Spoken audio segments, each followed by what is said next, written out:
асосгузори сулҳу ваҳдати миллӣ пешвои миллат президенти ҷумҳурии Тоҷикистон муҳтарам Эмомалӣ Раҳмон барои иштирок дар чорабиниҳои тантанавӣ бахшида ба ҷашни 75-солагии ғалаба бо сафари корӣ ба шаҳри Москваи Федератсияи Россия ташриф оварданд. Президенти ҷумҳурии Тоҷикистон пешвои миллат муҳтарам Эмомалӣ Раҳмонро дар қасри Кремл президенти Федератсияи Россия муҳтарам Владимир Путин истиқбол гирифт.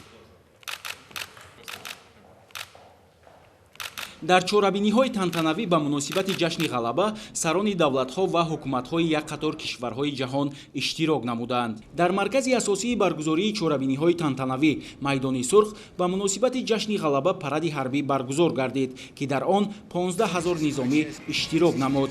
дар паради ҳарбӣ ҳамчунин 225 техника ва 150 тайёраи ҳарбӣ истифода шуда 24 намунаи муосиртарин техникаи ҳарбии мудофиавӣ муаррифӣ карда шуд. дар расми паради ҳарбӣ дар баробари намояндагии ҷузъу томҳои қувваҳои мусаллаҳи Федератсияи Россия, Арманистон, Беларус, Қазоқистон ва Қирғизистон аз ҷумҳурии Тоҷикистон низ курсантони донишкадаи ҳарбии Вазорати мудофиа, аскарону афсарони полки таъминотӣ ва идоракунии ситоди генералии қувваҳои мусаллаҳи ҷумҳурии Тоҷикистон иштирок намуданд.